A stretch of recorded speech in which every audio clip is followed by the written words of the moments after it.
പിന്നെ മുജാഹിദ് വിഭാഗം ജിന്നുകളോട് സഹായം ചോദിക്കുന്നു എന്ന് ഇവിടെ പറഞ്ഞു. അത് ഏത് മുജാഹിദിന്റെ മൗലവിയാണ് ജിന്നുകളോട് സഹായം ചോദിച്ചു എന്നിവിടെ തെളിയിക്കണം. അതല്ലെങ്കിൽ ആ വാദം പിൻവലിക്കരുത്. രണ്ടായാലൊന്ന് തീരുമാനം കാണണം. അതിന്റെ പുറമെ തഫ്സീർ ഞാൻ ഓതിയ ഇന്ദദൂഹും എന്ന ആയത്തിനെ കുറിച്ച് തഫ്സീർ ഖുർത്തുബി എന്താണ് പറഞ്ഞതെന്ന് വിശദീകരിക്കും വേണം. ആ ഖുർത്തുബി നിങ്ങൾ കണ്ടിട്ടുണ്ടെങ്കിൽ ഉണ്ട് എന്ന് പറയാൻ, ഇല്ല ഇല്ലെങ്കിൽ ഇല്ല എന്ന് പറയണം. എന്താണെന്ന് വിശദീകരിച്ചു തരാം. വിശദീകരിക്കേണ്ടത് ആദ്യം ഓരോന്ന് പറഞ്ഞാൽ വിശദീകരിച്ചു തരാം. അതായത് ഇന്ദദൂഹും എന്ന ആയത്തിനെ കുറിച്ച് ഖുർത്തുബി എന്താണ് പറഞ്ഞത്? ഖുർത്തുബി പറഞ്ഞത് രണ്ടർത്ഥമാണ്. ഒന്നാമത്തത് ജമാദാത്തുകളെ വിളിച്ചാൽ ഉത്തരം ചെയ്യൂല. രണ്ടാമത് പറഞ്ഞത് സുമ്മ യജൂസു അൻ യർജിഅ ദമീറു ഇലൽ മഅബൂദീന, ആരാധിക്കപ്പെടുന്ന ആരാധ്യ വസ്തുക്കൾ എന്നും ഉദ്ദേശിക്കാം. അത് ജീവനുള്ള ആരാധ്യ വസ്തുക്കളാവാം, ജീവനില്ലാത്ത ആരാധ്യ വസ്തുക്കളാവാം. ജീവനുള്ള ആരാധ്യ വസ്തുക്കൾ എന്ന് പറഞ്ഞാൽ പിശാചുക്കളെ ആരാധിച്ചവരുണ്ടായിരുന്നു, അതുപോലെ മലക്കുകളെ ആരാധിച്ചവരുണ്ടായിരുന്നു. സഹീഹുൽ ബുഖാരി തന്നെ എടുത്ത് പരിശോധിച്ചാൽ കാണാം, മലക്കുകൾ ആരാധിച്ചിരുന്ന ആളുകൾ അൽ മലായികത്തു ബനാത്തുള്ള, മലക്കുകൾ അള്ളാഹുവിന്റെ പെൺകുട്ടികളാണ് എന്ന് വിശ്വസിച്ചുകൊണ്ട് ആ മലക്കുകളെ ആരാധിച്ച ആളുകളുണ്ടായിരുന്നു. അവരെ കുറിച്ചുമാവാം. അതുപോലെ തന്നെ അമ്പിയാക്കളിൽപ്പെട്ട പലരെയും, ഉദാഹരണം ഈസാ നബി ആരാധിച്ചവരുണ്ടായിരുന്നു, ഉസൈർ നബി ആരാധിച്ചവരുണ്ടായിരുന്നു.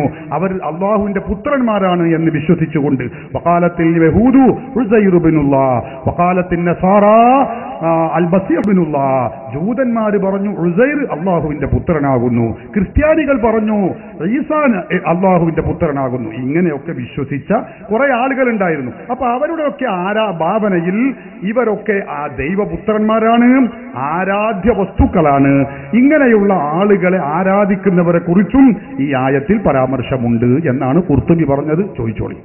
മലക്കുകളും ജിന്നുകളും അതിൽ പെടുന്നവരുണ്ടല്ലോ. ഒക്കെ പെട്ടു, രണ്ടും പെട്ടു. ഞാൻ ജീവനുള്ളതെന്ന് പറഞ്ഞാൽ ഈ വേറെ മനുഷ്യന്മാരും ഒക്കെ പെട്ടു, ആട്ടെങ്കിലും പെട്ടു.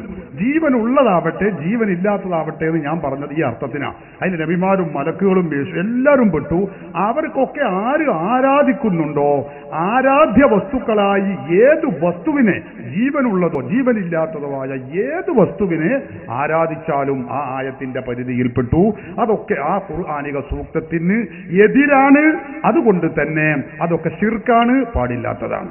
അടുത്തതെന്താ? ജിന്നുകളോട് സഹായം ചോദിക്കുന്നുണ്ട് പറഞ്ഞു. ചോദിക്കാം. മുജാഹിദ് വിഭാഗം ജിന്നുകളോടും സഹായം ചോദിക്കുന്നുണ്ട് പറഞ്ഞു. പറഞ്ഞു. ഒരുപാട് ഇപ്പോഴും അതെവിടെ തെളിയിക്കണം. അത് ഇസ്ലാമിക് മാസികയിലാണ്. നിങ്ങൾ അറിഞ്ഞിട്ടില്ലേ? ഇസ്ലാമിക് മാസികയിൽ ഏപ്രിൽ മെയ് ഇപ്പോൾ എല്ലാ തൊള്ളപടായിട്ട് പറഞ്ഞിട്ട് കാര്യമില്ല, സാധനം കാണിക്കണം. എല്ലാ ലക്കത്തിലും അതന്നെയാണ്. നിങ്ങൾക്ക് മാത്രമേ സംശയമുള്ളൂ, മുജാഹിദുകൾക്ക് വരെ അതിൽ സംശയം. ഞങ്ങൾ ഇവിടുന്ന് വരുന്നത് മുജാഹിദുകൾ പറഞ്ഞ ഒരാളിങ്ങനെ തപ്പിത്തവഞ്ഞ് പോയിക്കൊണ്ടിരിക്കുകയാണ്, വിജനമായ സ്ഥലത്തൂടെ പോകുന്നത്. അപ്പൊ അവൻ യാ ഇബാദല്ലാഹ്, അള്ളാഹുവിന്റെ അടിയാക്കന്മാരെ, അള്ളാഹുവിന്റെ അടിമകളെ, അഴീരൂരി എന്നെ സഹായിക്കണമേ, അവിടെ മുമ്പിൽ വല്ല ജിന്നുകളും ഉണ്ടാകും എന്ന് കരുതി സഹായം ചോദിച്ചാൽ അത് ശിർക്കല്ല എന്നാ മുജാഹിദ് പറഞ്ഞിട്ടുള്ളത്. കഴിഞ്ഞ മുജാഹിദുകളുമായുള്ള സംവാദത്തിൽ ഞങ്ങൾ മണ്ണാർക്കാട് വെച്ചും മറ്റുമൊക്കെ സംവദിച്ചപ്പോൾ പറഞ്ഞത് അത് പാടില്ലാത്തതാകുന്നു, തൗഹീദിന് വിരുദ്ധമാകുന്നു എന്നാ സക്കരിയ സലാഹി ഉൾപ്പെടെയുള്ള മൗലവിമാർ പറഞ്ഞത്. ഇപ്പൊ പറഞ്ഞുകൊണ്ടിരിക്കുന്നത് തൗഹീദാകുന്നു എന്നുമാണ്. മണ്ണാർക്കാട് കാസറ്റൊക്കെ ഞങ്ങൾ കണ്ടതിന്. പക്ഷേ ഇവിടെ പറഞ്ഞ വിഷയം തെളിയിക്കണം. ഒരു പ്രശ്നമില്ല. അടിച്ചിട്ട് കാര്യമില്ല, കാണണം. അതൊക്കെ എല്ലാവർക്കും അറിയുന്നതൊക്കെ വേഗം പറയാം. അടുത്ത ചോദ്യം ചോദിക്കുന്നത് നേരെ കളയില്ല. ഇപ്പം പറഞ്ഞുതരാം, അതൊക്കെ ഇപ്പൊ പറയുന്നതരാം. അടുത്ത ചോദ്യം സമയം അത്രയും കളയണ്ട. ഇപ്പൊ ബാഗ് എടുക്കുക കാണിച്ചാൽ പോകണം. അല്ല, അതിനു വേണ്ടി സമയം കണ്ട നമുക്ക് സമയം അധികം. ഞങ്ങൾ കൂടുതൽ സംസാരിക്കാതെ മൈക്ക് കൊടുക്കും. സമയം നേരം കൊണ്ട് പെർമിഷൻ കുറച്ചുള്ളൂ. അതാണ് സമയം നേരം കൂടുതൽ സമയം. ഇതൊക്കെ ഞങ്ങൾ തയ്യാറാണ്. പക്ഷെ പെർമിഷൻ ഇവിടെ കുറച്ച് സമയമുള്ളൂ. മൈക്കാണ് കൊടുക്കും. നിങ്ങൾക്ക് ഇല്ലെങ്കിൽ ഇത് ഞാൻ കാണിച്ചു തരാട്ടോ. അടുത്ത സമയം കളഞ്ഞു പറഞ്ഞാൽ പറഞ്ഞു തന്നെയാണ്. ഇതൊന്നും സംശയമില്ല. ഇപ്പൊ തന്നെ കാണിക്കോ. നിങ്ങൾ അടുത്ത ചോദ്യം നേരം കളയല്ല. നിങ്ങൾ കുതിരളിച്ചത് സമയമില്ല, അതുകൊണ്ടാണ്. അതിനൊന്നും വേണ്ടി സമയം കളയുന്നത്.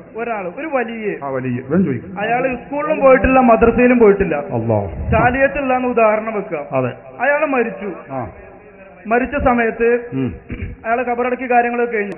അപ്പോഴാണ് അമേരിക്കയിൽ നിന്നുള്ള ഒരാൾ വരുന്നത്. ഇവിടെ കേരളത്തിൽ സന്ദർശനത്തിന് എത്തിക്കുകയാണ്. അയാൾ ഇങ്ങോട്ട് വന്നു. അപ്പോഴാണ് ഇവിടെയുള്ള ഖുറാഫികൾ പറയണേ, ഇതൊരു വലിയാണ്, ഇയാളോട് സഹായം ചോദിച്ചോളും, അള്ളാഹിനോട് ചോദിക്കണ മാതിരി ചോദിച്ചോളിന്ന്. ഈ അമേരിക്കയിൽ നിന്ന് വന്ന ആള് ഇംഗ്ലീഷിലാണ് ചോദിക്കണേ. ഈ ഭാഷ അറിയാത്ത ഈ പോത്തിന് എന്താ അറിയാ? ഈ പോത്ത് പറഞ്ഞാൽ അല്ല, ഈ ഭാഷ അറിയാത്ത ആള് മരിച്ചിട്ടുണ്ട്. പോത്തിനല്ല, പോത്തിനെ പറ്റി നമുക്ക് ചർച്ച ചെയ്യാം. പറയട്ടെ, വലിയനെ പറ്റിയാണ്. അപ്പോഴേ വലിയനെ ഈ ഭാഷ അറിയാത്ത ഇയാൾക്ക് എങ്ങനെ ഇതിന് ഉത്തരം നൽകാൻ പറ്റും? അള്ളാഹു കൊടുക്കുന്ന കഴിവ് കൊണ്ട് കൊടുക്കും. അല്ലാഹു യർസുഖു മൻ യശാഉ ബിഗൈരി ഹിസാബ് ഖാല അല്ലാഹു അസ്സ വജൽ. അള്ളാഹു അവൻ ഇച്ഛിക്കുന്നവർക്ക് കയ്യും കണക്കുമില്ലാതെ അവൻ നൽകുക തന്നെ ചെയ്യും. ഹബീബ് മുഹമ്മദ് റസൂലുള്ളാഹി സ്വല്ലല്ലാഹു അലൈഹി വസല്ലം ഉദ്ധരിക്കുന്ന ഖുദ്സിയായ ഹദീസിൽ കാണാം, ലാ യസാലു അബ്ദി യതഖറബു ഇലയ്യ ബിന്നവാഫിൽ ഹത്താ ഉഹിബ്ബഹു ഫൈദാ അഹബബ്തുഹു കുൻതു സമഅഹു അല്ലദീ യസ്മഉ ബിഹി. അവൻ കേൾക്കുന്ന, എന്റെ വലിയ കേൾക്കുന്ന കാത് ഞാനാകും. കുന്തു സമഅഹു അല്ലദീ യസ്മഉ ബിഹി, അവൻ കേൾക്കുന്ന കാത് ഞാനാകും. വബസറഹു അല്ലദീ യുബ്സിറു ബിഹി, അവൻ കാണുന്ന കണ്ണ് ഞാനാകും. അപ്പൊ അള്ളാഹു നൽകുന്ന കഴിവുകൊണ്ട്, അള്ളാഹു നൽകുന്ന ആ ശക്തി കൊണ്ട് അറിയാനും കേൾക്കാനും ഔലിയാക്കൾക്ക് കഴിയും. അതിൽ യാതൊരു സംശയവുമില്ല. പരിശുദ്ധ ഖുർആൻ അടിസ്ഥാനത്തിൽ, തിരു ഹദീസുകൾ അടിസ്ഥാനത്തിൽ ഈ കാര്യം നമുക്ക് തെര്യപ്പെടുത്താൻ കഴിയും.